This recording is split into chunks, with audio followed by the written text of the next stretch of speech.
You're listening to the Night Demon Network. Go to nightdemon.net/subscriber to unlock more exclusive content.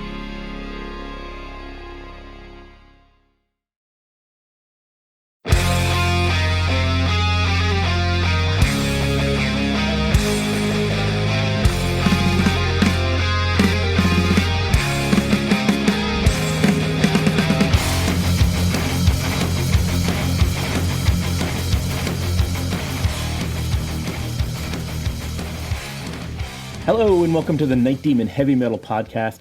I'm your host Nesbit, and the Curse of the Damned album is 10 years old, and we're digging into the stories behind the album. One of the most interesting things, in my opinion, is that this album was recorded twice. Once as Run For Your Life, which was like a more produced version of the album. So this album was recorded and mixed by Armand John Anthony and ready to go. Sounded big, sounded polished, and it was a very different take on the songs that Night Demon fans would go on to know as Curse of the Damned. This version of the album has been unheard in the Night Demon archives for over 10 years, and is finally getting a full release. Part of the Curse of the Damned 10th Anniversary Edition, the Ultimate Edition, cursedam.com for more info on that. And today we're going to dig into these versions of the songs so you can hear them, you can hear some of the highlights. It's really cool to hear, especially if you're familiar with the versions of the songs that were eventually released. This is Curse at 10, Run For Your Life.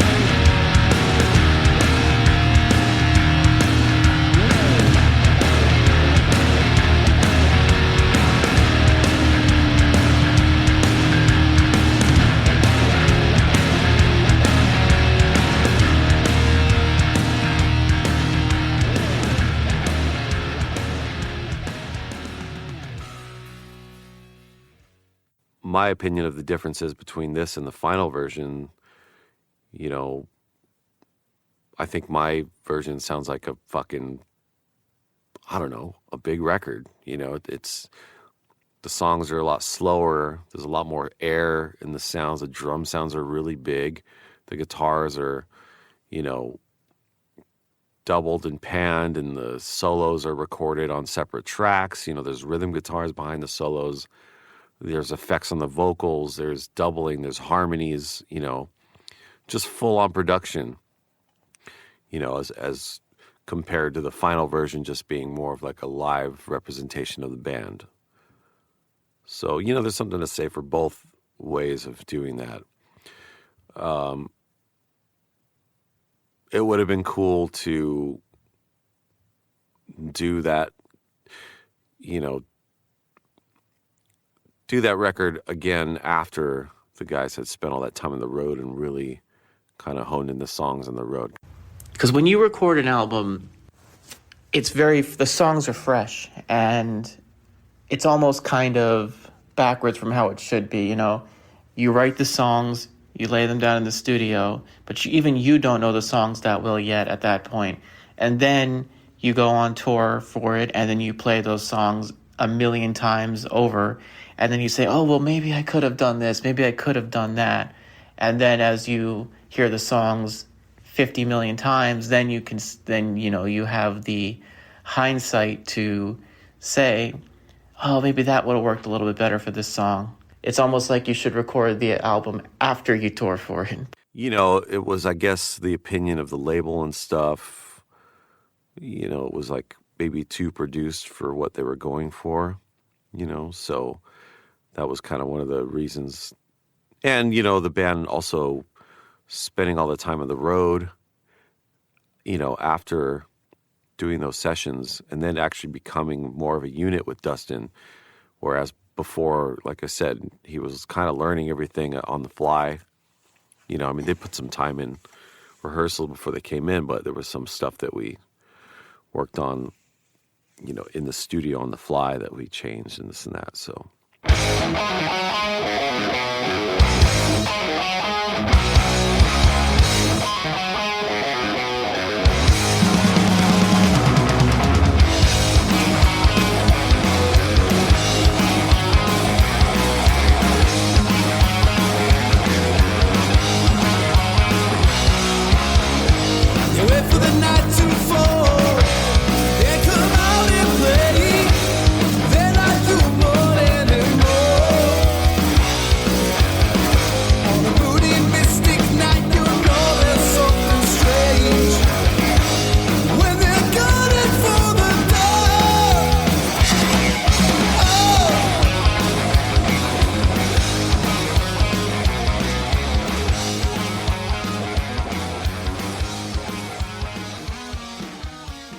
the Run for Your Life version on the Run for Your Life album. So yeah, I mean, it's originally the title track of the album, before it obviously turned into Curse of the Damned. I mean, obviously besides the click track, even tempo, less of a push, that this version has, and that all songs on the Run for Your Life sessions have, compared to Curse. Besides that, it's pretty much the same song.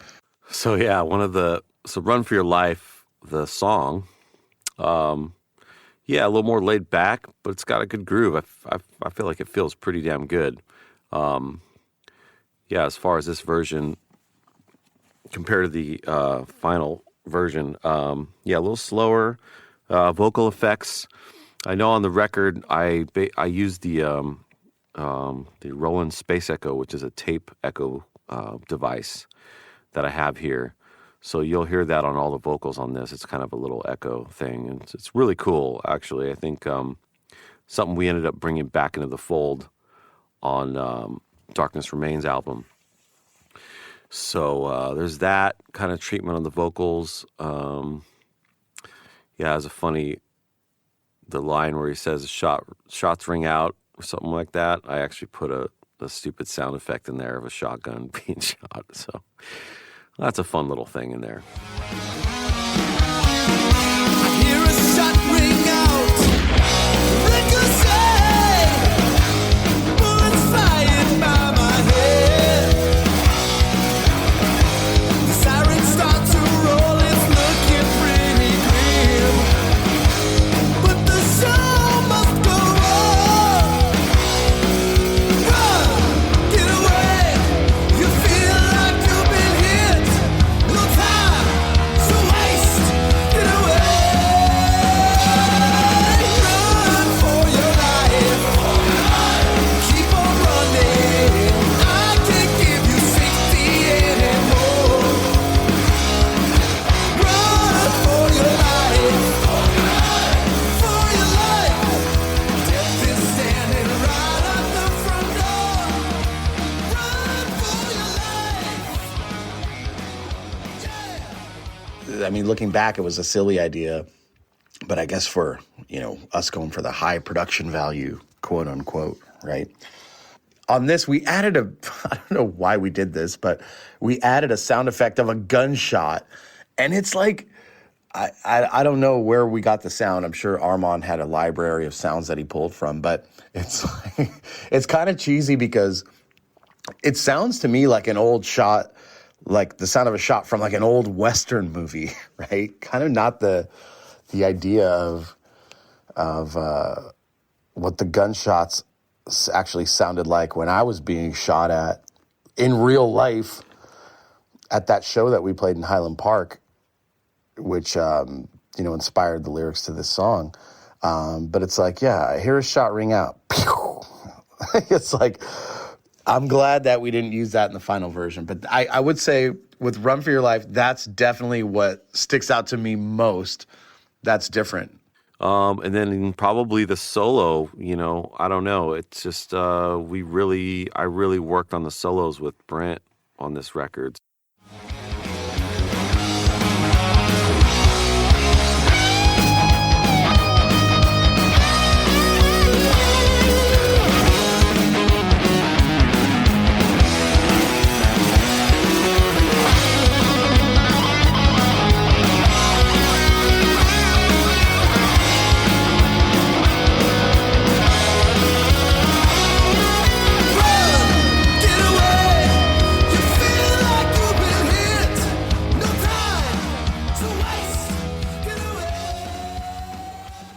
Listening to the Chalice 15, the first thing that comes to mind is how slow it is.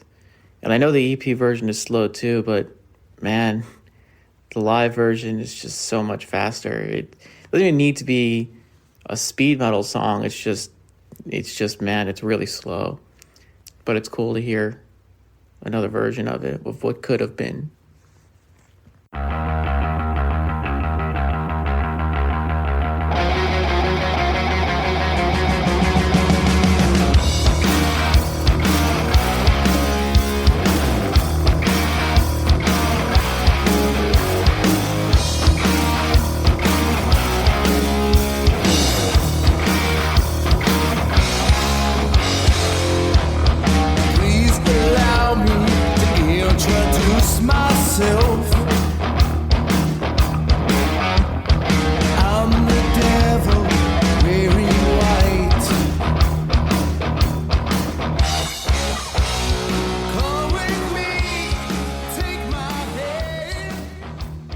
Yeah, so again, biggest differences here, drummer.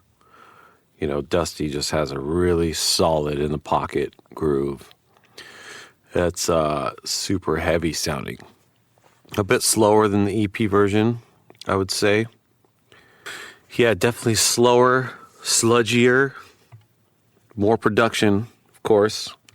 Obviously, this is a re-recording of The Chalice. We called it Chalice 15 because it was released in 2015.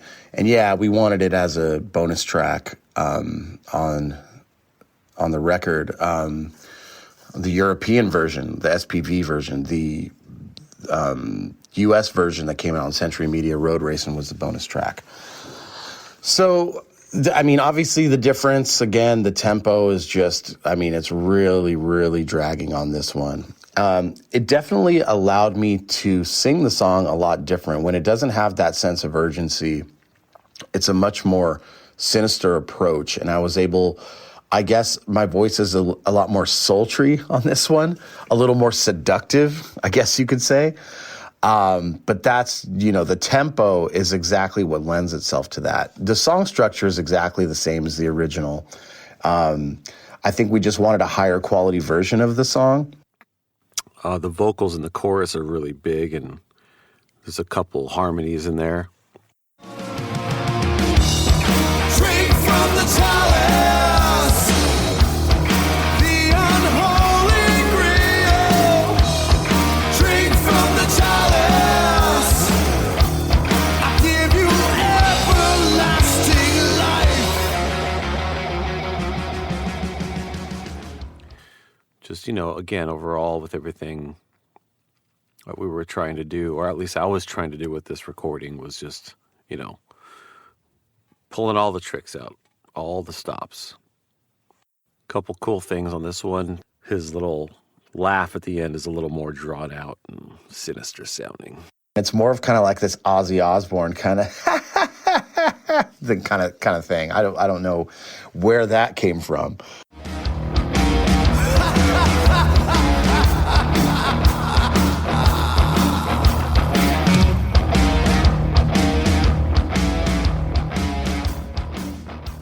Yeah, I think this was re-recorded because it was kind of like one of the flagship songs for the band, and just the feel that Dusty brought to it, you know, and the heaviness that he brought to it as a drummer, you know, just give it a whole new life. So maybe they thought, you know, it would be fitting for the album. And plus, you know, they didn't have Screams in the Night and Mastermind written yet. So without redoing the Chalice, it would have been only 9 songs. So not quite a full album. I mean, I guess it could have been, but by 70s standards, it probably would have been fine. So, you know, I'm not in love with this version of the song. Looking back, you know, 10 years later, I'm glad it exists. But yeah, I mean, those are the major differences. You know, most bands that release a debut EP and then do a full-length album will re-record, I would say, 75 to 100% of those songs on their album. And yeah, we did consider that. I mean, we really did. And if this album would have been much different, it's kind of like, you know, when you put out a full-length record, you have much more of a chance than putting out an EP because, you know, a lot of press, a lot of magazines, they don't really review EPs so much, especially back then. You know, the full-length album was it, and that's when you get, you know, we had a big push from these labels too. So we kind of felt like, you know, the EP should kind of live on its own, and that's kind of why Chalice was a bonus track. Originally, it was part of the album. So Run for Your Life, it's one of the 10 tracks. However, when we later re-recorded Mastermind and Screams in the Night, you know, we had an 11-track album already. I mean, what were we going to do? Make a 15-track album? Re-record the EP? I don't know. Looking back, you know, I think, yeah, maybe we would have done some things differently, but that's just kind of how it ended up.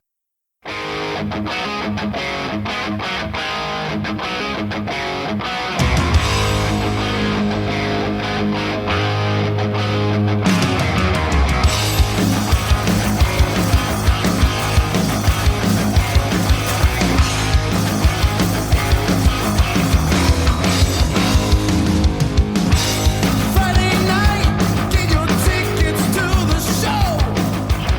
It's been one hell of a week. Your mind's on overload.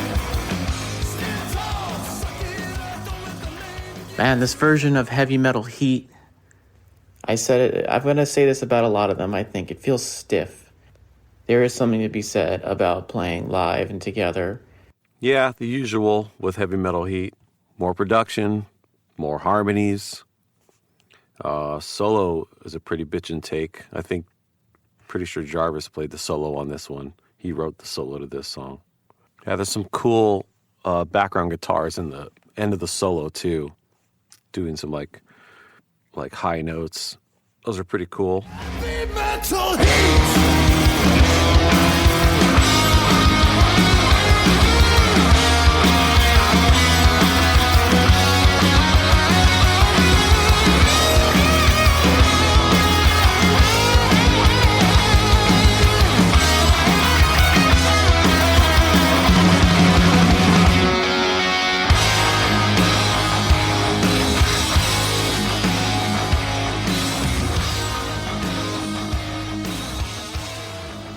Heavy Metal Heat version on Run for Your Life is almost identical to the version on Curse of the Damned. Obviously, the structure is the same, but I delivered the vocals the same way.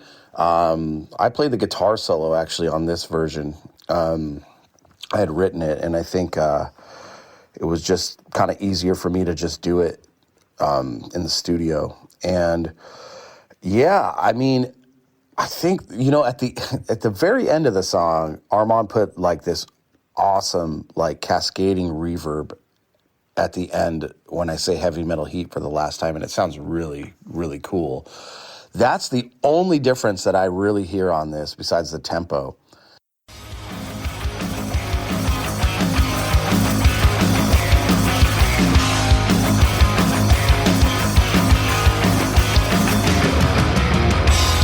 When your blood is pumping high, and you're feeling like your heart's all overdrive. Set the stage, your life begins. You can hear the thunder roar. You can feel the heavy metal heat. We knew at the time that this was going to be one of the Night Demon anthems that would live kind of in that pantheon. And so there's not much room for improvisation here. It's kind of like the song, being as bare bones as it is kind of written in a certain way. And it's not something you really want to change from time to time. It's kind of perfect the way it is. Lost in the dark, between heaven and hell. Inverted crosses on the wall. Satan. Happy little number. Yeah, cool. Again, it's a little more laid back. Master calls. His name is Satan. He rules the underworld.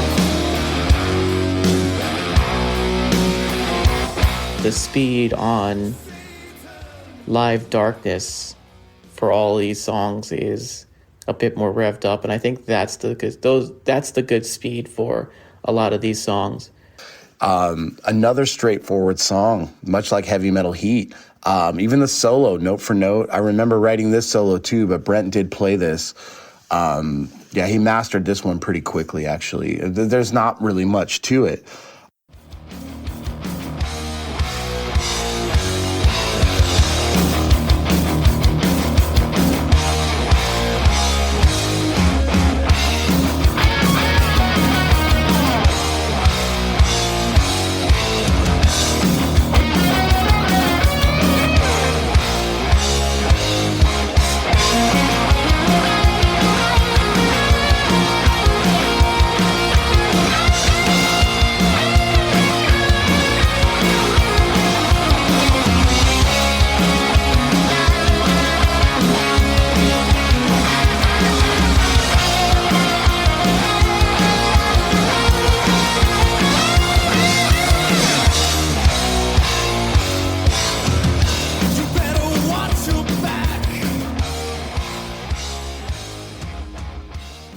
One thing that I really like about the ending, again, like Armand kind of nailed these endings, and sometimes like you don't listen to the demos, you don't listen to your previous recordings when you're in the studio, and sometimes I always wish that we did, but when the last line, when I said, you know, his name is Satan, like he did an echo on it, and he slowed down the tape speed, so it's like Satan, Satan, Satan, Satan. You know, I'm sure Nesbitt can play a better clip of that, the real deal.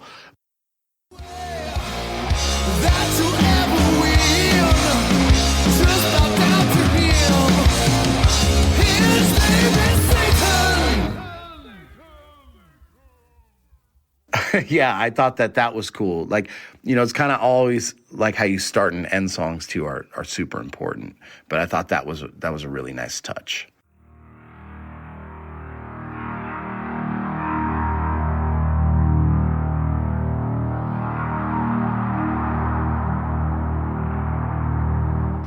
Save Me Now keyboards. Yeah, man. Pretty awesome. Good old Owen Busey. We had fun coming up with this part, or at least creating this intro in the studio.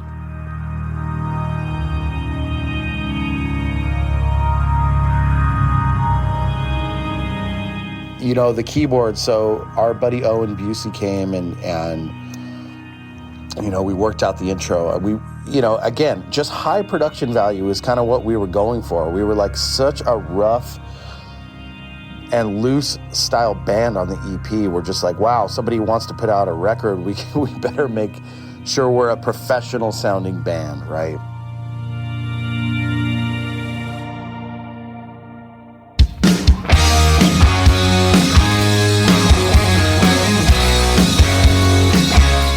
Yeah, I don't know why the keyboards are so loud in the mix. It's almost like it's a feature of this song, you know? It was such a big part of it. I guess I decided to just put them out there and just make them part of, like, you know, just part of the song, you know? You want to hear them. So there they are. It's really weird to hear Save Me Now with the keyboards this loud. It does add a different element to the song for sure. Not sure if it's the right one. Again, it's really hard to say because I'm so used to what actually got put out, you know, and hearing this years later. Save me now, 'cause I'm losing all control. Save me now, death is knocking at my door. Save me now, Lucifer has got a hold. My soul is gonna burn in flames.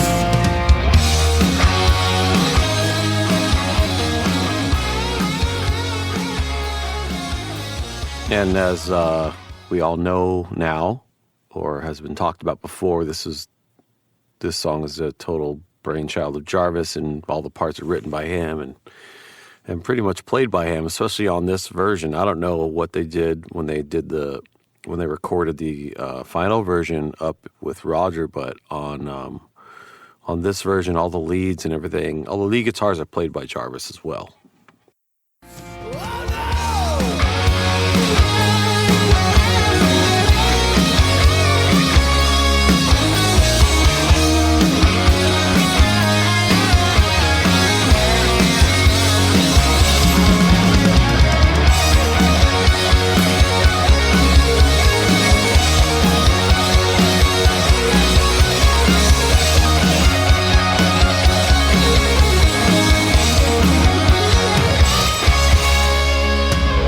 Save me now, 'cause I'm losing all control. Save me now, death is knocking at my door. Save me now, Lucifer is got a hold. Living Dangerous.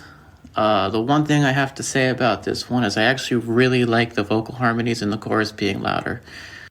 Yeah, the vocal harmonies in this one, it's like a fucking Def Leppard chorus, you know?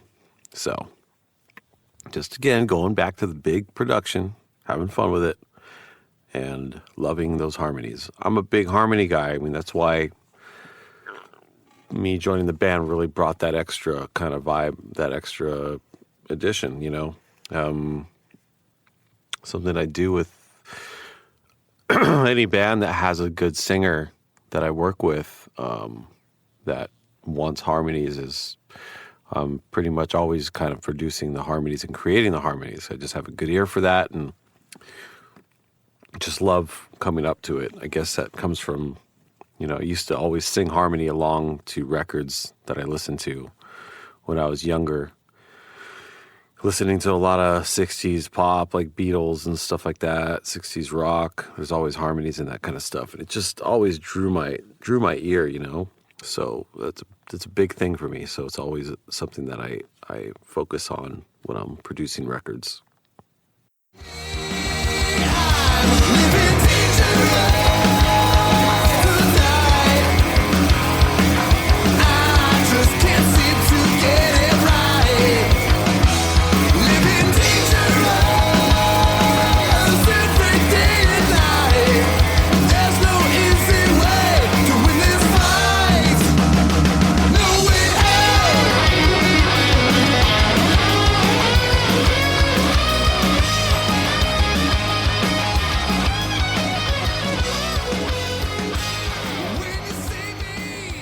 Yeah, so there's some big-time vocal harmonies on the choruses of the Run for Your Life version that we didn't do on Curse of the Damned.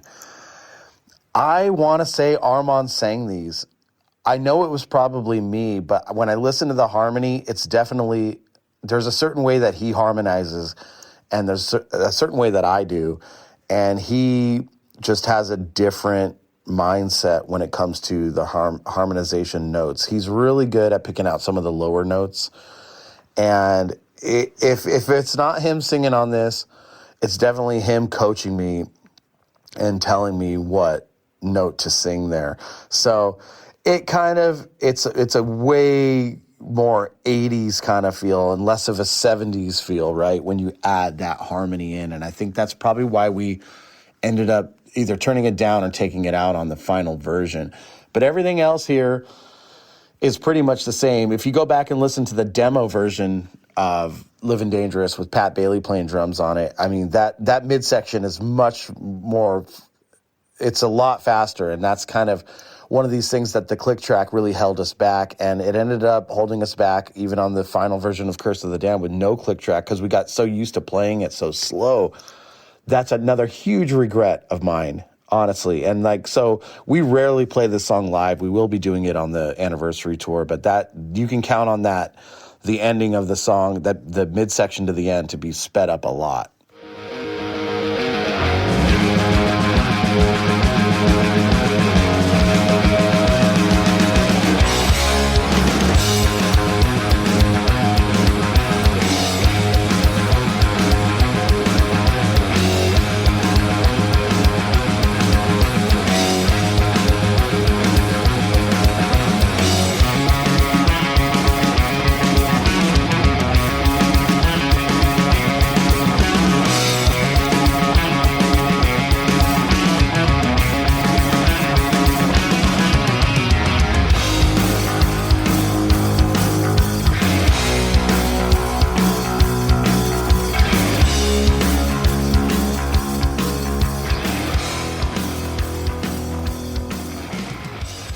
So Curse of the Damned, you can tell by listening to this version that we were just so nervous to be in the studio. It's a very cautious sounding version of this song. It's just very conservative, I guess you could say, with the tempos and everything.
I still do enjoy listening to this. Actually, it's nice to hear it again.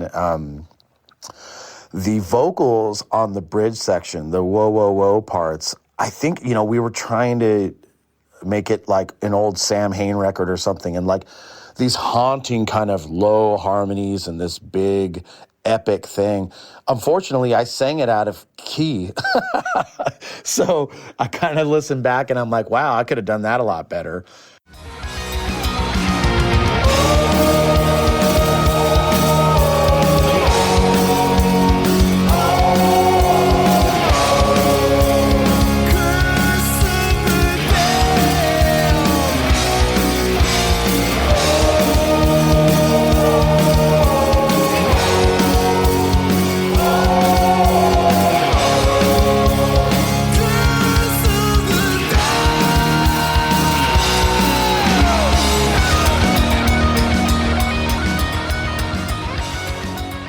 For this version of Curse of the Damned, the vocals on the outro, the harmonies and everything, I think it's an interesting take. It's almost like they were going for like an accept balls to the wall kind of thing with the vocals.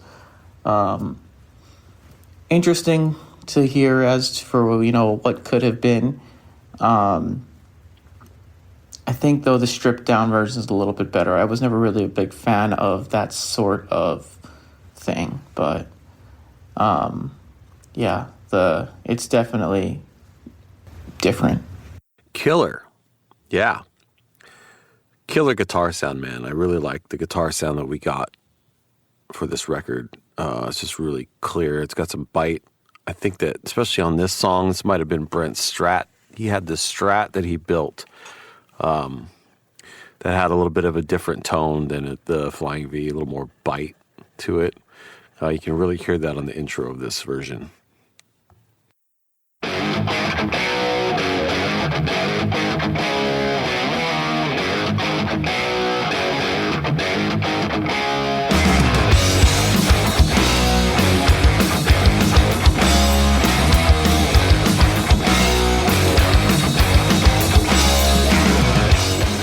This version of Killer is pretty cool because of the guitar fills in the choruses. I think that would have been a cool element to keep. Obviously, they had their reasons for dropping them. Maybe it would not have worked in the final version, but I think it's a cool thing to hear, just because it's different. And when you're so used to hearing a song a different way, you're like, oh, that could have been cool. So I do think the guitar fills in the chorus were definitely an interesting way they could have gone with it. Everybody knows you're a killer. Kill it just for fun. Killer. Killing everyone. Killer.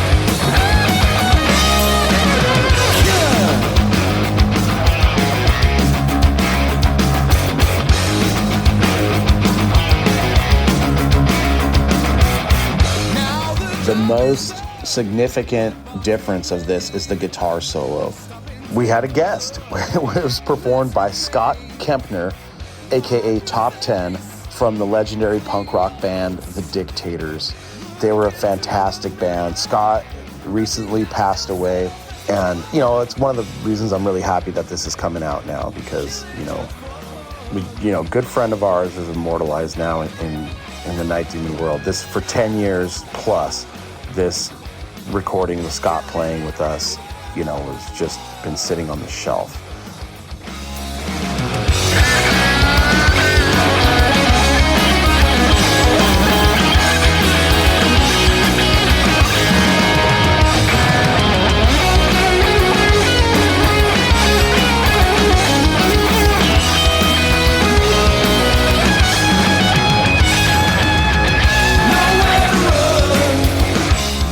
So rest in peace, Scott. Thank you so much for everything you gave to this world.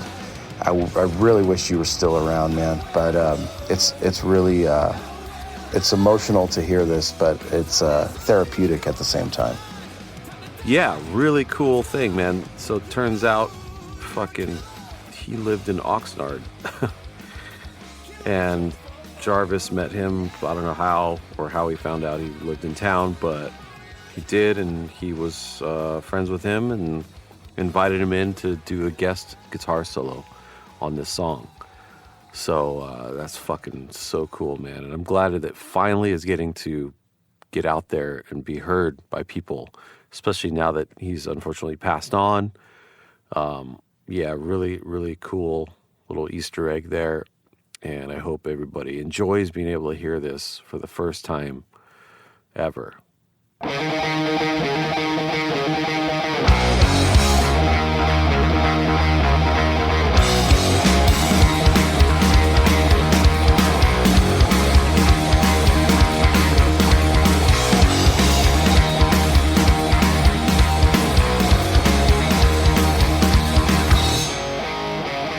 Rise and shine, feel the chill down my spine. The ship approaches the land.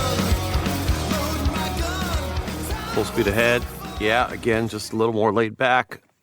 Kept rhythm guitars in the chorus part underneath the lead harmony section.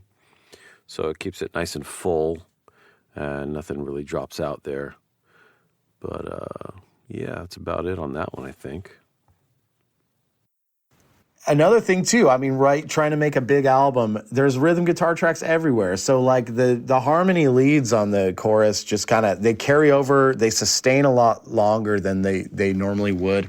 And there's rhythm guitar tracks underneath the solo, underneath those harmonies on the chorus. So really, I mean, when you think about it, there's probably 5 guitar tracks there and a 1 guitar band.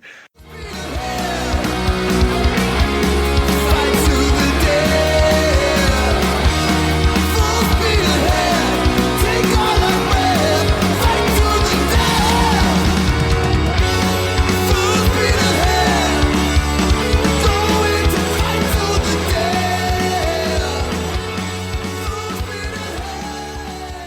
I remember doing the solo to this one, recording the solo with Brant, and yeah, we just really didn't know how to start the solo. So I don't know, for some reason I came up with the idea of doing that little hammer-on thing and bending, using the picking hand to grab the string behind your fretting hand and bend it up.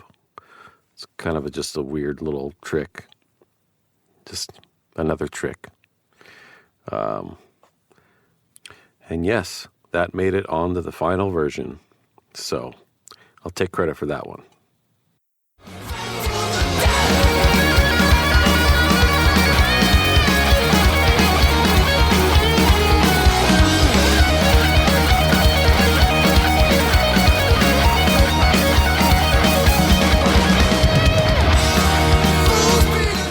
The solo is very cool. I remember Armand came up with a really good idea for Brent to do on that first kind of pull-up thing, which, Brent didn't have a whammy bar or a Floyd Rose, and so they kind of had to do it a different way, an innovative way with the other hand that I had never seen before, and I was like, wow, man, I thought that made that really cool. The end of the song, I do this long, which, like, I don't know, I was just wanting to do that on every song back then. I think, Armand kind of tamed me down on that, but not on this one.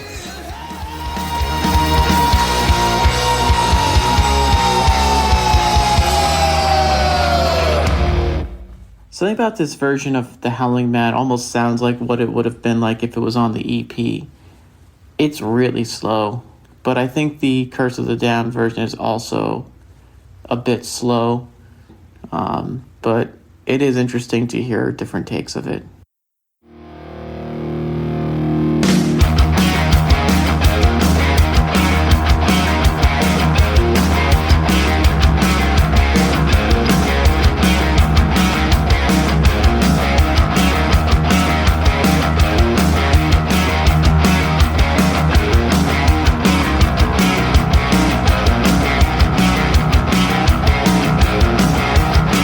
Holy rollers,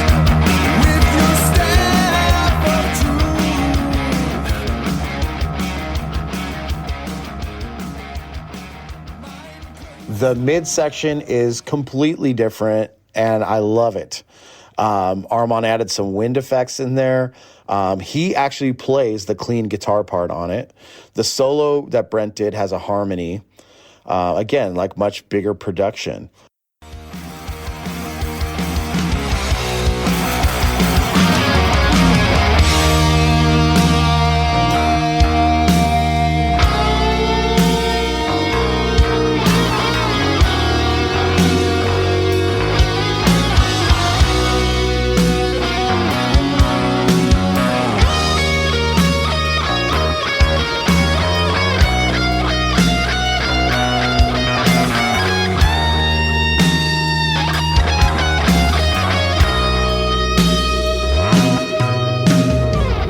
Through history, just a face in the crowd. Where there was sin, corruption, and war, he was always there.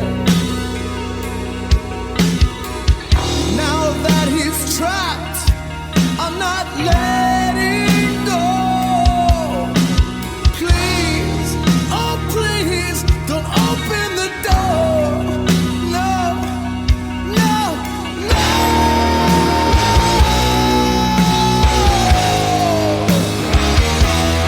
open the door.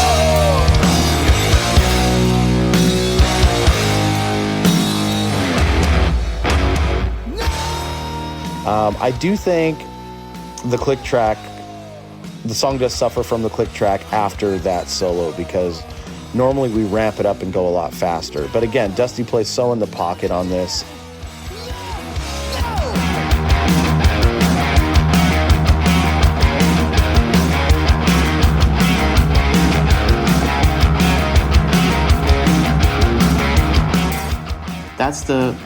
That's the big takeaway I have. You know, it's always interesting to hear the demo versions or alternate takes or whatever. It's like, you know, it just shows the creative process in full effect of how things evolve and change as you're working on them. And as a musician who's played in bands for years, you know, I enjoy hearing those things. Because it kind of puts you into the mind of the person who was writing the song. And it's something that every musician goes through. Everybody who writes songs or works on new music with anybody can really relate to.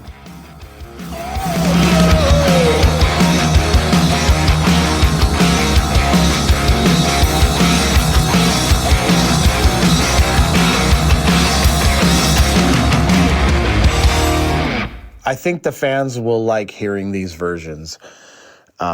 Just, you know, you've heard certain versions of songs for a long time, and, you know, just knowing the story behind this stuff kind of helps, you know, when you're listening to it. You're not going, well, when were these recorded? Are these re-recordings? What's going on? You know, obviously they're going to sound a little more stale in the energy realm compared to the Curse of the Damned versions, but they're going to sound a lot more polished in the sonics because of all of the layering that we did on this. So it's cool to have this out there. I think our history would be completely different if this record came out instead of Curse of the Damned. I just do. I don't feel like, for everything that's better about this than the final version, I think it's a worse representation of the band. And I think when people heard Curse when it came out, they felt the energy, and that's what mattered. It mattered more than the sonics of it. Not to say it's a bad sounding album. It's not. And obviously the 10th anniversary remix is the album. It sounds like how we wanted it to sound. So I'm glad that that's out now. As far as when this was decided, it was decided to shelve these recordings. I'm not sure. But to be honest, I mean, it did bum me out, you know, because I know that I really felt like really proud of that record or what we had done, whether it was right for the band or not, you know, like I wasn't thinking about that, you know, I was just thinking about getting this thing out there that I really put a lot of my heart and soul into. And I felt like, we had done something really, really cool and really important. So, it was a little weird, especially once I heard the final album, and I was like, man, what happened to these songs? Just production-wise, the vibe and all that was cool, but the sounds were just so weak, in my opinion, compared to what we had done. The drum sounded like, a little tiny, kids drum kit kind of thing, to where I had this huge, big fucking rock and drum sound on these other recordings, Obviously, the guys agreed with this over time. They've kind of realized that, the recording or the mix wasn't really ever as good as it could have been. And you'll hear that on the remixed versions that Roger did. He finally gave those songs the love that they deserved. I think we'd be having a totally different conversation if this album would have come out with the cover art that it had and everything. It's just completely different. So for everything that I regret, I've got to be happy with the way that things panned out. But hey, history has laid out the way it has, and things are going well, and, you can't change the past. So, but all we can do is talk about it and relive it. And I'm really stoked that this is finally getting out into the light of day. I know that parts of it have been played on the podcast before, but you got to be cool for people to really be able to listen to it and crank it up and just it's like I was pregnant with this album for like 10 years and it's finally being birthed. So enjoy my 10-year-old newborn baby, everybody. Well, that's it for this week. Run for Your Life, the full album, unreleased, unheard until now. It's really cool to hear these versions. My opinion, it's almost impossible to judge a new version of the songs when you've heard the original, cemented in my brain after listening to them, 100 times each. But these versions have so many cool little differences. They sound very similar, but still at the same time drastically different. I don't know if that makes any sense. I've given the whole album a few spins now, and it's really cool to hear. And it's finally now released for the whole world to hear. CurseDamn.com for more info on that. NightDemon.net for all things Night Demon. Also, if you're liking these episodes, give us a rating to help us out. That's it for this week in Curse of the Damned at 10. Till next week, this is Nesbitt signing off.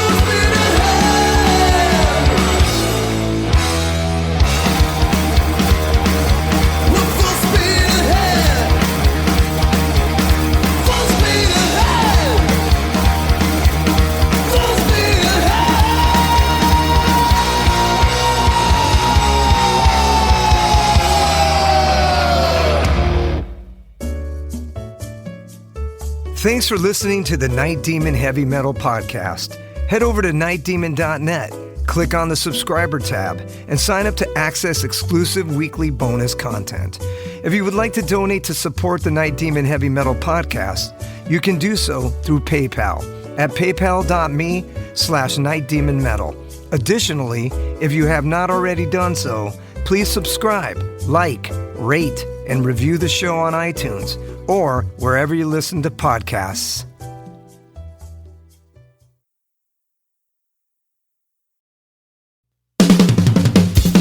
All hail, Night Demon Heavy Metal Podcast listeners.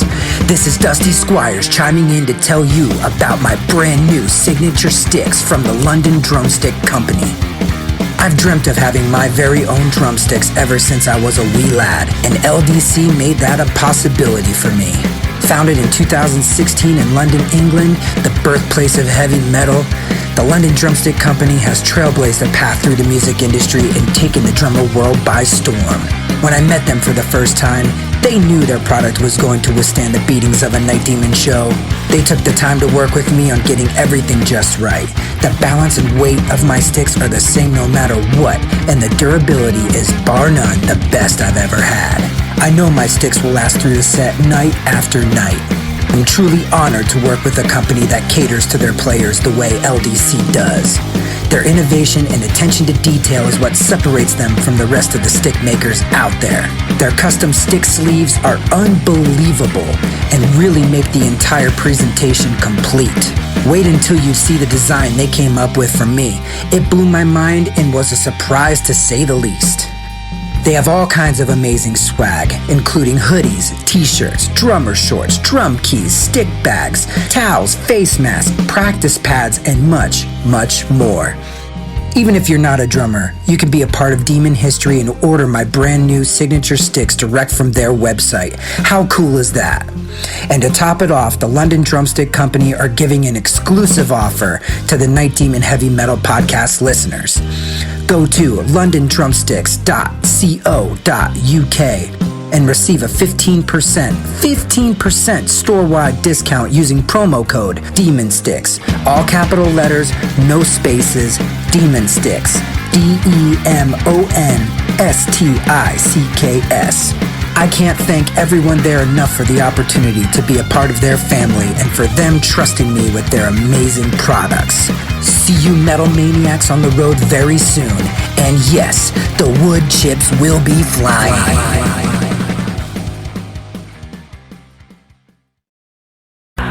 Greetings, boils and ghouls. This is your comrade, the Crypt Keeper here, reporting dead from the sanctuary of the strange.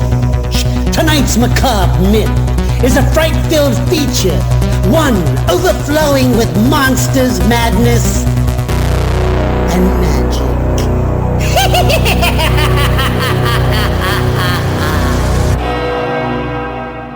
Visit our website at monstersmadnessandmagic.com to stay up to date on all the dark dealings within the sanctuary of the strange. Enjoy the show.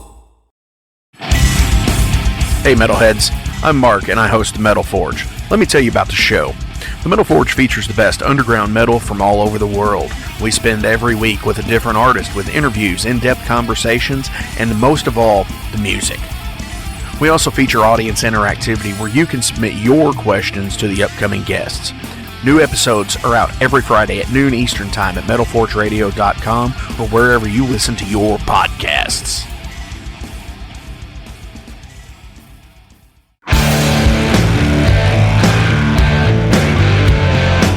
Want to know what's going on in the world of music? Then tune in to the Nothing Shocking Podcast, a non-genre based, all-ages friendly rock and roll program. Join us weekly for interviews with all your favorite rock stars from the mainstream to the underground. You can find us at nothingshocking.libsyn.com or anywhere you download podcasts.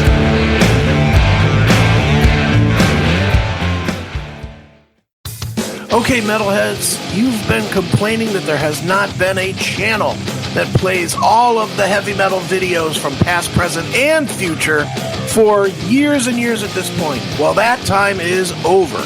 Heavy Metal Television is back. HeavyMetalTelevision.net is the website. Go there. You can see videos playing 24/7, 365, all the time, all the best from the old school, the new school, and everything in between. Check it out, HeavyMetalTelevision.net. It is where the metal is.